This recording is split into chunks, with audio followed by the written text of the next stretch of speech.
Jövőre teljesen más lesz már ez a traktor, legalábbis belülről, hiszen akkor már egy robotkormány fogja irányítani, és Oláh Mártonnak nem lesz más dolga, mint betáplálni abba ennek a táblának például az adatait, és onnantól fogva a gép magától dolgozik. Arról, hogy hogyan is indult el ezen a precíziós gazdálkodási úton lesz szó ebben a részben.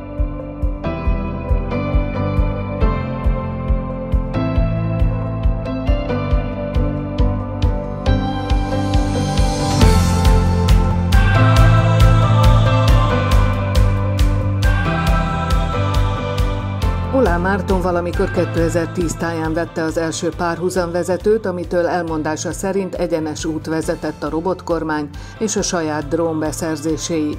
A közbenső állomást például a szemenkénti vetőgép jelentette. Én mindenkinek tudnám ajánlani, ugyanis meg fogják látni, egyrészt szebb, tehát ezeknél a precíziós gépeknél ugye szebb lesz a vetés, másrészt ugye spórolunk, amit elmondtam ugye itt a vetőmagban, növényvédőszerben, műtrágyába, vagy hát talajkondicionálóba. Másrészt ugye ezzel a géppel én éjszaka is simán tudok vetni, mert megvan a tábla szegély, amit ugye először fölveszek, és utána bármikor, ha visszajövök ide, akár este, akár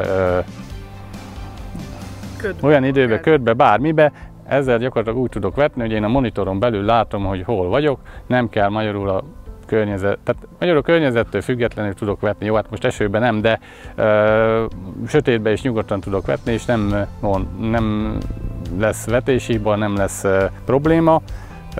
Egyenletes lesz a növényfejlődés, vagy növénykelés, egyenletes lesz a tábla. Márton a döntéseit a saját szántóföldjén végzett munka, annak eredménye és a felhasznált inputanyagok mennyisége alapján hozta meg, mióta csak átvette édesapjától a gazdaságot. Már az első párhuzamvezető is sokat javított az eredményeken. Elmentem egy géppel, meg volt az, hogy ugye 5 méter széles, és akkor utána mellé tudtam fordulni például, tehát már ott is tudtam spórolni. Ez ugye nem olyan pontos, mint egy autokormányzás, de ilyen 30 centi pontossággal tudtam vele dolgozni. És már ezen is látszott, hogy ugye rengeteget lehetett spórolni gázolajba, akár a műtrágyaszórásnál is, mert ugye akkor még nem volt olyan precíz, tehát nem volt olyan műtrágyaszóróm, ami ugye szakaszolt volna, vagy differenciált kijuttatást tudna, vagy tudott volna.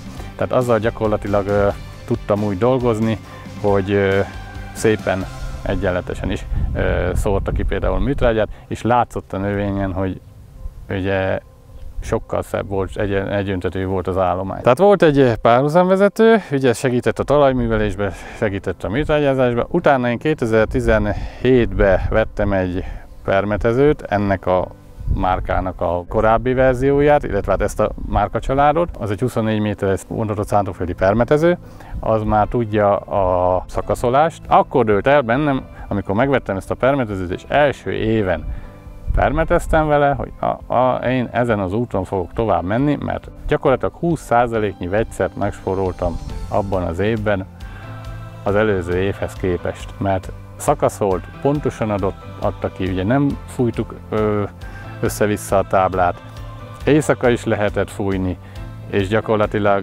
ugye egyenletes volt a vegyszerkijuttatás, egyenletes volt a növényállomány, a gyomírtó hatás, rovarölő hatás, gombölő hatás is sokkal jobb volt, mint az előtte való géppel. Nem fújtunk össze-vissza, és éjjel is lehetett fújni.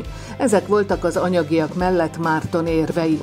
Ezek a precíziós előnyök pedig a jövőben még nagyobbak lehetnek, hisz közismert, hogy az Európai Unió területén a felhasznált növényvédőszerek mennyiségét az elkövetkező években radikálisan csökkenteni kell, és a beporzó rovarok védelmére is kiemelt figyelemmel kell lenni a gazdálkodónak, vagyis akkor kell permetezni, amikor a rovarok nem repülnek, vagyis éjjel.